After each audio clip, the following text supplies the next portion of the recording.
તો સુરતના ડભોલી વિસ્તારમાં સરકારી વ્યાજબી ભાવની K40 દુકાનમાંથી અનાજ સગેવગે થતું હોવાનો મોટો કૌભાંડ સામે આવ્યું છે।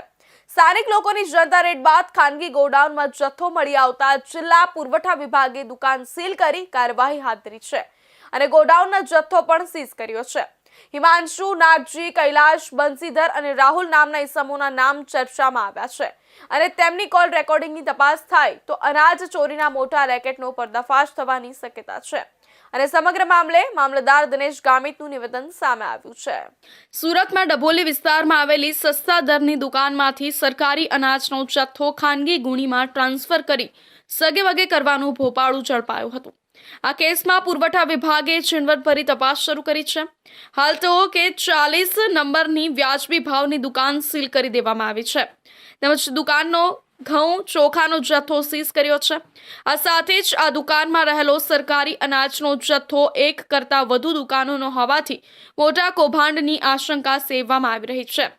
પુરવઠા વિભાગને પ્રાથમિક તપાસમાં દુકાન નંબર K40 પરથી ઝડપાયેલો જથ્થો એક કરતાં વધુ દુકાનનો હોવાની સંભાવના વ્યક્ત કરાઈ છે।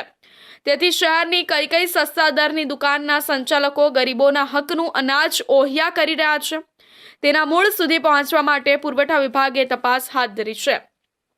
પુરવઠા વિભાગ દ્વારા ઊંડાણપૂર્વકની તપાસ કરવામાં આવે તો સચિન ગોડાઉન જેવું ભોપાળું બહાર આવે તેવી સંભાવના છે। એટલું જ નહીં, સચિન ગોડાઉનમાંથી સરકારી અનાજ વગે કરનારાઓ પૈકી કેટલાક ફરી સક્રિય થયા અને આ ભોપાળામાં તેઓએ પણ હાથ કાળા કર્યા હોવાની ચર્ચાઓ ચાલી રહી છે।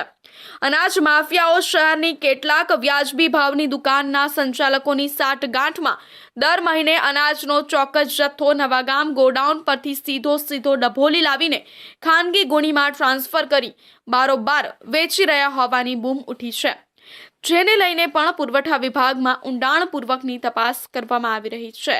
કતારગામમાં આવેલી K40 નંબરની સસ્તા અનાજની દુકાનમાંથી અમને ટેલિફોનિક સંદેશા દ્વારા ફરિયાદ મળતા અમે K40ના જે માલિક છે હેમલતાબેન અમૃતભાઈ પટેલ ત્યાંથી ટેલિફોનિક ફરિયાદના અંતર્ગત અમે તપાસ કરતા ત્યાંથી ઘઉંના 126 કટ્ટા અને બીજા 42 ઘઉંના કટ્ટા એ રીતે ટોટલ અંદાજે 8400 kgનો જથ્થો અમે સીઝ કરેલ છે અને એના ઉપર કાર્યવાહી હાલમાં ચાલુ છે।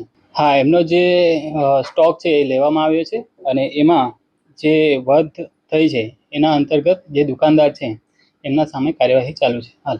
સમગ્ર મામલે મામલતદાર દિનેશ ગામિતનું નિવેદન સામે આવ્યું છે, જેમાં તેમણે જણાવ્યું છે કે ટેલિફોનિક ફરિયાદ બાદ ટીમ સ્થળ પર પહોંચી હતી। K40ના સંચાલક હેમલતા અમૃતલાલ પટેલના ત્યાં તપાસ હાથ ધરાઈ હતી। તપાસ કરતા ઘઉંના 126 કટ્ટા જ્યારે અન્ય 42 કટ્ટા મળી આવ્યા છે। જિલ્લા પુરવઠા વિભાગે 8400 કિલો જથ્થો સીઝ કર્યો છે, જે અંગે હાલ કાર્યવાહી ચાલુ છે। અહીં આ સસ્તા અનાજની દુકાન છે તો અહીંના લોકો દ્વારા વારંવાર અમને કહેવામાં આવતું હતું કે બેન અમને પૂરતો જથ્થો અનાજનો આપતા નથી, તમે કંઈક કરો।